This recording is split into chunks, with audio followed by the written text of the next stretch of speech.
If your irons aren't going as far as they should, or you're not getting that consistent strike, then this move is going to completely transform your game. I'll show you what to feel so you get that perfect strike every time. It's simple, but it's the difference between scooping it and hitting that perfect shot every time. So let's get straight into it. Number one, so we must think about where we strike the ball on the club face. If you feel like you're swinging it really good, but it's still just on the club face, you feel like you're swinging it great, but on the club face it feels quite thin, quite heely, you're just not getting that maximum distance, then that may and will be because of where we're striking it on the club face. Strike location is one of the most important parts when it comes to golf, and especially with our irons, because the club face is quite narrow and we've got not much forgiveness here, not like with our driver or with our fairway woods.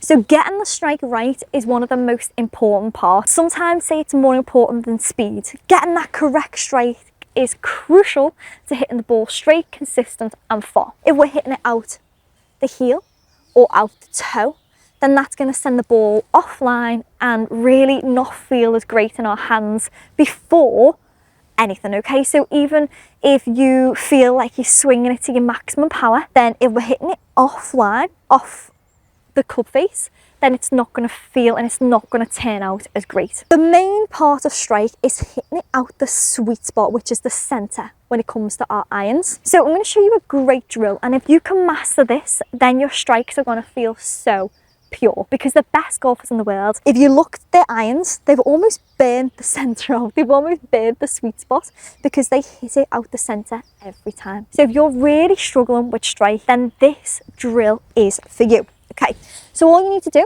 is get yourself the ball that you're going to hit, and we need to get 2 extra balls around it, whether this is tees, you can use 2 alignment sticks, anything that's going to act as a barrier. If you're a golfer that opens the club face, or has the ball being struck not out the centre or out the toe or the heel, then you're more than likely going to find yourself hitting these balls around the one that we actually want to hit, which is the centre, okay? This is just a great visual, because over the ball, you feel like you have to hit this one out the centre. And the positive thing to this drill is that it's going to allow the club to be square at impact, square meaning it's pointing towards the target, okay? So it's also going to fix this open or closed club face, but it's also going to feel like it's forcing you to swing it out of the centre. If we hit this way or this way, then you're going to be able to almost see this when you're over the ball. It's such a good drill visually, but also it's going to give you a great feel, okay? So remove that middle ball first, the one we're wanting to hit. Take some practice swings, okay? 1, 2, and then bring it in, okay? Make sure you're getting a feel of it first, because it can be difficult. So let's give this a go. Don't want to hit either of those 2 balls, just the centre one. Oh, that went really good. A really, really solid strike. I hit that out the centre. I know my club face was square because I didn't hit either of these balls, and it travelled a really nice distance. Another great way of you checking where you're hitting it out the club face is using some athlete spray, or you can actually buy stickers that go on your club face. When you hit the ball, it's going to bring up on the club face whereabout you've hit it. So ideally we want to be out the centre. These 2 are going to cause inconsistencies, okay? So centre of the club is what's going to have you hitting the ball so much more cleaner. Again, you're going to be getting the maximum strike. And now number 2 is proper body rotation. And this is where I see a lot of golfers losing power and losing that maximum that they could get out of their club, because they're either not turning, we're either swaying, we're early extending, we're just doing different variables. Whereas if we can feel proper body rotation with the club face being square and hitting the ball out the centre, then that's when we're going to be hitting it like the pros. Okay, so the best drill to feel this, and my ultimate favourite drill for when it comes to our irons. It looks simple, but it can actually be difficult, especially if you're a golfer who isn't someone that rotates a lot anyway, okay? All we need to do is set up over the ball, put the club on our chest like so. Now the aim is to have the club head rotate down towards the ball. You can hear that stretch, okay? But in doing that, we also want the lead hip to rotate down towards the ball, okay? If I was to sway, that club's not getting anywhere near that ball. If I was to lift, it's going to work in the opposite direction, okay? So rotate the club down and rotate the hip towards the ball, okay? A great way of feeling hip rotation, body rotation, this drill just combines it all together, okay? Because not only is your shoulder rotating, your hip, you can see, is working, but it's actually shifting your weight in doing that, okay? Because if you were to only do your shoulders, then it's still quite weak, you're not getting that power. Whereas if you turn this hip too, look how much this opened up my hips, opened up my shoulders, and I've got so much room and power to unleash here, okay? Backswing, back towards the target, club head down towards the ball, hip down towards the ball. Look how much rotation I've got here in my trial side. Then from there, I want you to feel the same. However, first off, we let that hip go. So let the hip on the trail side work towards the ball, and then allow the butt of the club to go down towards the ball. You can hear that effort that's in my swing. If I was just to do this, then you can see the club's working in this direction. We need it to work, and to do that, it takes effort, it takes patience from yourself, and it takes power, okay? That stretch is good because that's where you're going to get the ball travelling far, straight and consistent. Backswing, down towards the ball, follow through. Let the hip go towards the ball first. Have the butt of the club pointing towards the ball. It's really good. You're going to feel stretches. You might be aching in the morning because if you're not someone who rotates, then this is going to feel a lot, but it's so good. Now, take some practice swings. So maybe do 5 of those. Then take some practice swings feeling hip, shoulder to the ball. See how my back is pointing to the target. And then from there, hip goes first, shoulder to the ball. Okay, I'm allowing the club to come through, I'm letting the power rip, and I'm also letting this trail foot come up. So that's the one thing to add to this, because I see a lot of golfers make all the effort on the backswing, and then because they're keeping the trail foot down, we go and lose it all. We let it drop. We just don't let that power rip through, okay? So back to target, shoulder, hip to ball, and then let the hip go first to the ball, shoulder follows, and let that trail foot come up.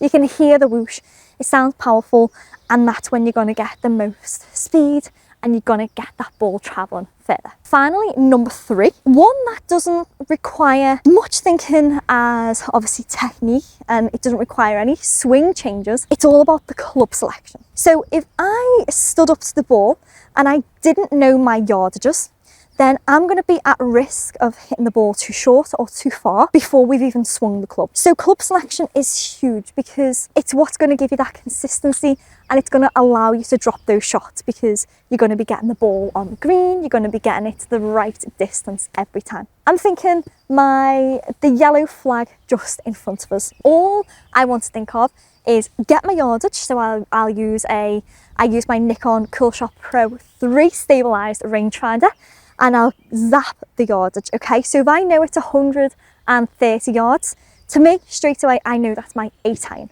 If the wind was blowing into my face, I'm gonna go up a club. So rather than using an 8 iron, I'm gonna use a 7 iron, because there should be around about 10 yards difference in between each club. And then if the wind was blowing behind me, I'm going to go from an 8 iron to a 9 iron because I know the ball's going to travel as far. So wind into face, the ball's not going to travel as far because it's beating against that wind, especially if you're not rotating through the ball. And then if the wind's behind, it's going to travel further because it's going with the wind. Imagine an airplane shooting through the sky. I'm going to then choose a 9 iron rather than an 8 iron because it's going to travel too far. It doesn't require any swing change. It doesn't require any practice physically, but it does require you to know your yardages. It's so important, and that's where the best golfers in the world will be able to adjust their game, and you can do that too. So without making any swing change, knowing your yardages and being able to adapt to the wind, to the rain, the heat, the cold is what's going to have you lowering those scores before you even hit the ball. So again, let's go to that yellow flag.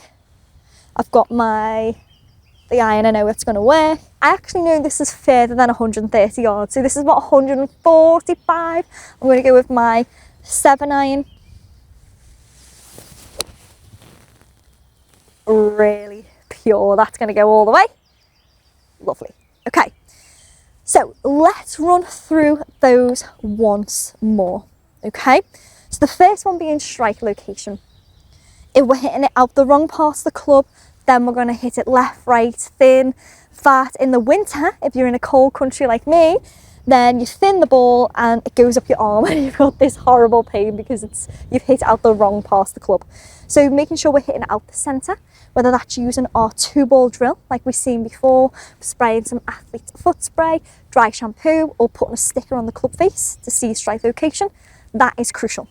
Then number 2 is making sure we've got that proper body rotation, because with that we're going to increase distance, speed, power, control and confidence. You're going to be stored over your shot knowing that you're going to hit it far, okay? So that's where we spoke about the drill, where we're rotating our lead shoulder, our hip underneath towards the ball.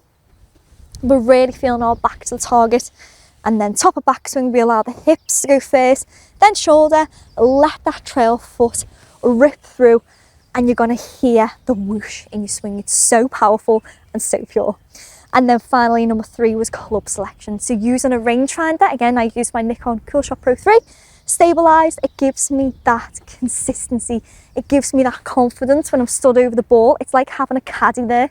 It's like having someone tell you what club to use. I actually see some golfers write the yardage on the club head.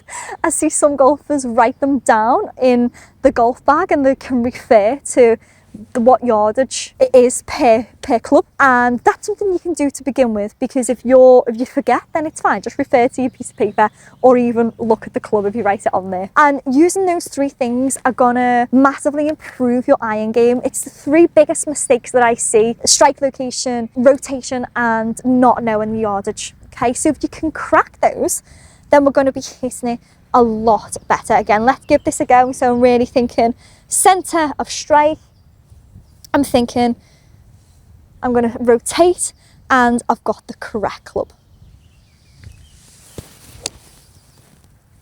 Really good. And again, if you don't know those yardages, get yourself on the driving range, get yourself somewhere where you can just hit balls and just zap the yardage, or even hit to different flags. Okay, hit to different flags with different clubs, get creative, and you're going to fill yourself with confidence, because if you do something once, you're going to be nervous, but if you do it 100 times, you're going to get better at it, and it's just going to become easy for you.